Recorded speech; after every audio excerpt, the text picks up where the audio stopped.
Bonjour à tous, je vous souhaite la bienvenue sur la chaîne Le Bruit des Poissons. Je vous amène aujourd'hui pour mon ouverture truite 2024 qui va se dérouler sur la tour, tout simplement proche d'Angoulême. Première catégorie bien sûr, ici des truites fario sauvages. Et la particularité de ce cours d'eau qui est magnifique, c'est que c'est une résurgence, c'est que l'eau sort de la terre, vraiment avec des herbiers, le biotope est juste magnifique ici. Comme je disais, de la truite sauvage, il n'y a pas de lâcher. Et aussi cette particularité, c'est que le cours d'eau est entièrement en no-kill, donc en hameçon simple, sans ardillon.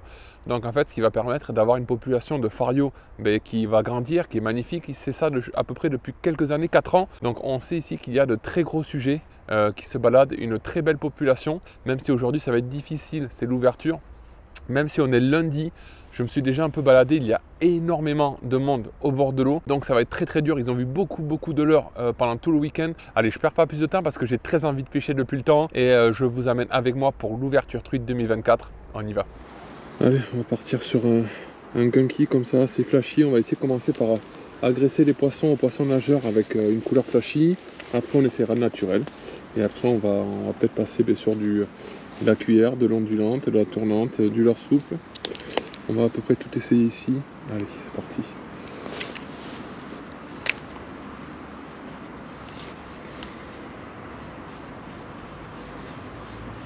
On voit quand même que l'eau est bien plus haute que d'habitude à l'ouverture ici. J'ai déjà pu faire l'ouverture. C'était pas si haut. Donc à voir ce que ça donne pour les poissons. J'aimerais bien savoir ce qui a été fait quand même ce week-end. Je sais pas si pour certains d'entre vous, vous avez peut-être pêché sur la tour. Ou même comment s'est passée votre ouverture dans votre département respectif. Est-ce que déjà c'était pêchable? Parce qu'on sait que c'est partout en cru. Moi du coup en Gironde, même si bon, c'est pas terrible pour la truite, c'est trop en cru, c'est impêchable.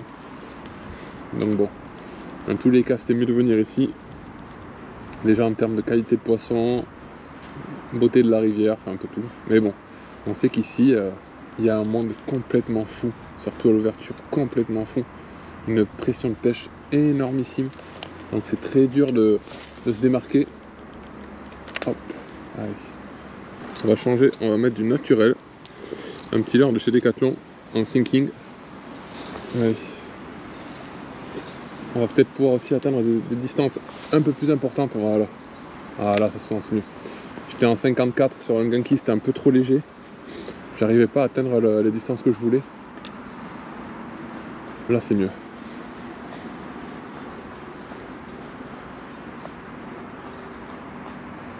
Je peux vraiment aller dans la veine d'eau et puis un peu plus loin. C'est vraiment magnifique ici là. Franchement, il y a deux portions de la rivière qui se retrouvent pour former une sorte de courant principal. C'est juste magnifique.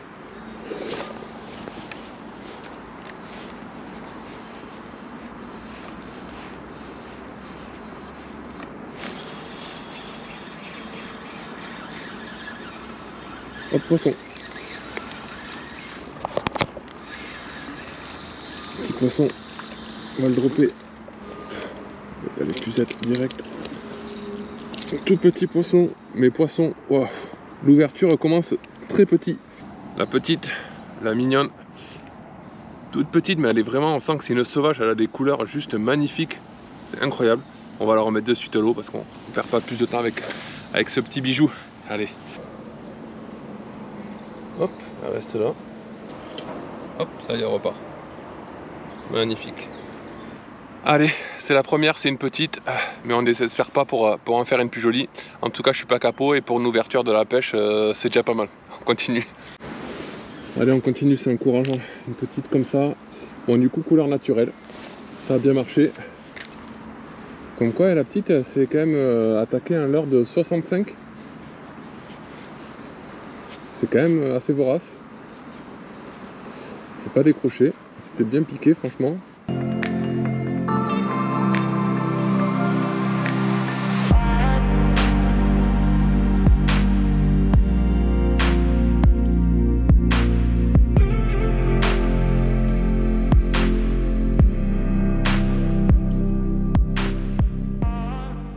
Allez, on arrive dans un spot où il y aura plus d'endroits pour pêcher. Je suis content, il n'y a vraiment personne.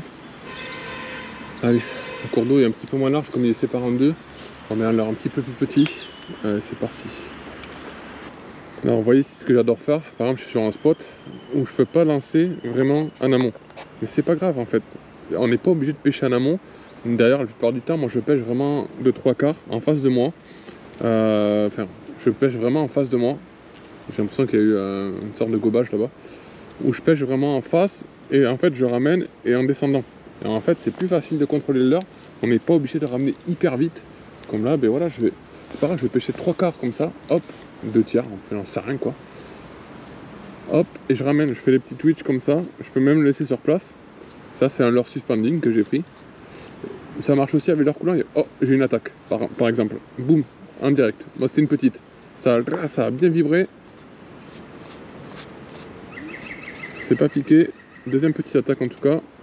Mais c'est les petites qui attaquent, c'est les petites. J'ai une attaque juste avant. On va relancer quand même. Au cas où. Hop. Donc je fais les petits twitch. Hop, je m'arrête. On reprend. Et en fait, j'avance, mais genre de 1 mètre par 1 mètre. Donc en fait, le poisson, il a vraiment le temps de le voir. En plus, là, quand on remonte la berge, en fait, parce que l'heure descend comme ça, et après on remonte la berge. Donc là où les poissons sont postés, donc c'est au niveau tactique, c'est hyper intéressant.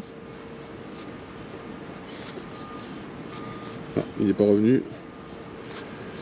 C'était une petite truitelle là. Allez.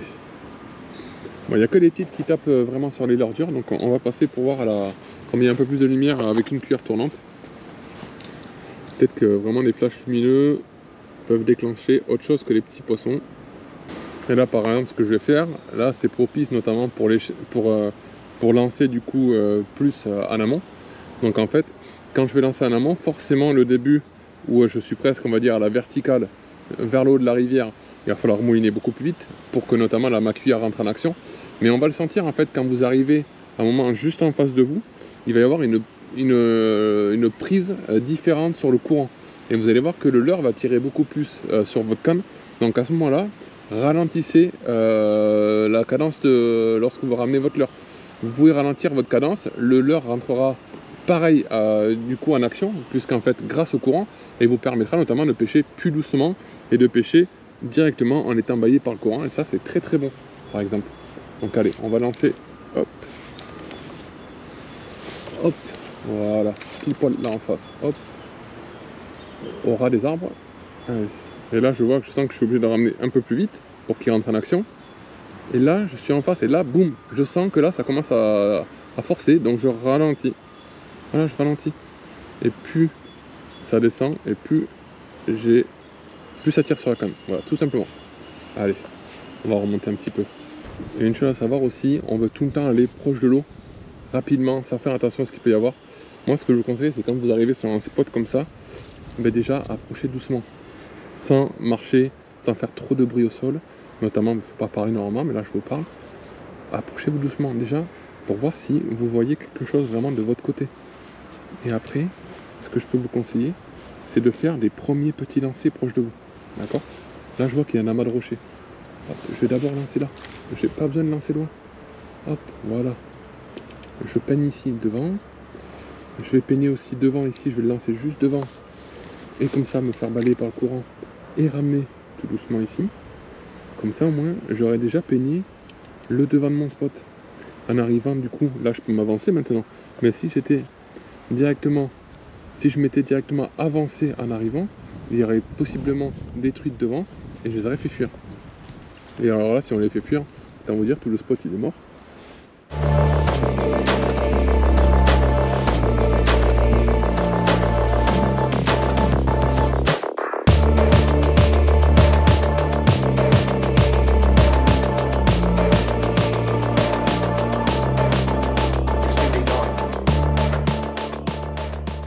Allez, changement de spot, on arrive à un endroit où la rivière est plus large et moins profonde, je vais me casser la gueule. On se rapproche de la résurgence, c'est-à-dire de la source.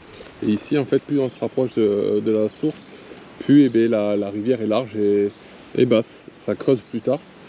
Voilà, c'est un peu inversé par rapport à ce qu'on peut retrouver classiquement dans les montagnes. Et là, devant moi, tout à l'heure, avant d'arriver, de mettre la caméra, j'ai vu un poisson sauter, juste là où j'ai lancé. Donc on va essayer de faire quelque chose. Il faudra aussi atteindre des distances de lancer assez importantes pour se rapprocher du milieu de la rivière.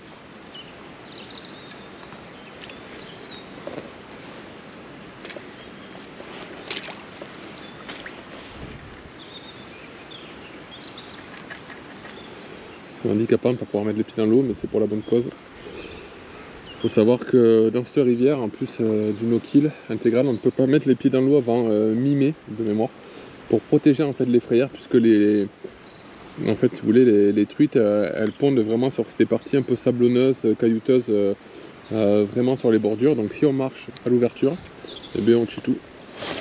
On tue tous les œufs.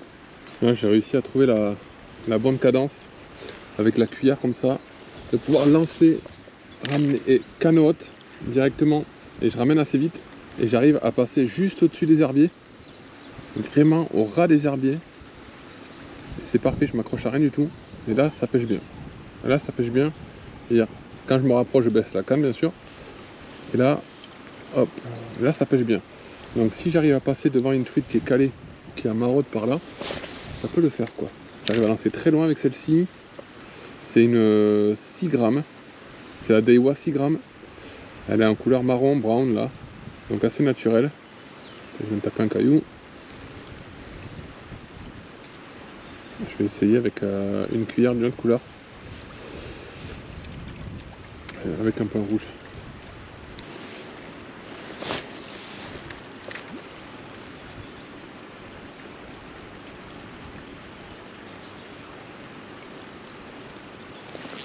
Oh, oh, ah, j'ai ferré comme une merde. Plus légère que celle de tout à l'heure. Donc c'est plus planant, c'est mieux. Et ben, du coup, premier lancé. Ça a un fiche à taper. Et quand tu ferres pas, t'es pas prêt, t'es pas réveillé de voir ce qui se passe. Là, on continue, on est sur une sorte vraiment de radier, mais c'est magnifique. Il y a quoi? Il y a 50 cm d'eau, tout cassé. On voit vraiment chaque petit caillou, on voit vraiment les herbiers, c'est magnifique. Et là, pareil, avec la même cuillère, j'arrive à passer vraiment au ras. Allez, allez, allez, viens ici. Joli poisson. Allez, pas trop tirer dessus, viens ici. Voilà. Hop, c'est un très beau poisson. Allez, viens ici. Non, tu ne mets pas dans les branches, merci. Hop, elle va se mettre dans les branches. Ouf. Oula, allez. Allez, viens ici. Viens ici, ma belle. Yes! Wouh! Wouh! Wouh! Super poisson. Oh là, j'en tremble. Très beau poisson. Alors, c'est pas non plus énorme pour la rivière. Ici, on peut atteindre des poissons de 70. Mais c'est déjà un très joli poisson. Très heureux. Oh, je suis très heureux. On va lui enlever ça. Hop. Hop, et voilà, ça s'enlève tout seul. Sans ardillon. Ça, c'est génial. Et on a fait du coup avec la Silver Creek de chez Daiwa. Une belle truite fario sauvage de la Tour. Voilà. Allez, elle est en forme. On va vous présenter ça. Allez, c'est pas facile dans les circonstances parce qu'on peut pas mettre les pieds à l'eau. Donc c'est pas évident. Je vais vous montrer cette belle fario en prenant soin d'elle, bien sûr. Hop. Attention, elle est vraiment très grasse. C'est pas pour rien qu'on les appelle les grassettes ici. Regardez ce poisson. Elle est magnifique. Regardez cette belle fario. Oh là là, là qu'elle est belle. Qu'est-ce qu'elle est belle. Superbe. Qu'est-ce que j'aime. Un beau poisson sauvage, une belle grassette. Regardez-moi ce ventre grassouillé qu'elle a. C'est incroyable. Voilà, on va la relâcher. Je vous ai montré ce beau poisson. J'en ai encore des frissons. On arrive à la fin de la journée, il reste quoi, 1h30 de pêche. Toute la journée, ça a été rien du tout, à part la petite de tout à l'heure. Ça a été très dur, là, c'est un peu un soulagement. Et je vous avoue que le poisson est très joli, donc ça rend le moment encore plus appréciable. Il y a le petit soleil en plus qui s'y met. On est vraiment les rois du monde. Et voilà, c'est ici que s'arrête notre belle journée de pêche pour l'ouverture 2024. Ben écoutez, je me sens bien. Parce que voilà, faire un aussi beau poisson, franchement, sur la fin de la session, ça sauve la journée, ça donne des sensations incroyables, l'année est lancée. Donc je suis très heureux. Voilà, comme d'habitude, le pouce bleu, un petit commentaire pour le référencement. Et puis en plus du référencement, il faut savoir que dès que je reçois un commentaire, vous ne pouvez pas savoir le plaisir que ça me fait, le kiff d'avoir le retour comme ça après le boulot, après les journées de galère et les heures de montage. Voilà, c'est le plaisir de pouvoir partager ma passion qui est la pêche. Puis je vous cache pas que monter des vidéos, ça devient aussi une grande passion. Donc je vous dis à très bientôt, merci du soutien, abonnez-vous si vous découvrez la vidéo aujourd'hui pour ne pas rater les prochaines. Et cette année il y aura énormément de truites, notamment sur la Touvre. Il y aura aussi les Pyrénées, peut-être les Alpes. Voilà, je vous en dis pas plus. Je vous dis à très bientôt, ciao les amis.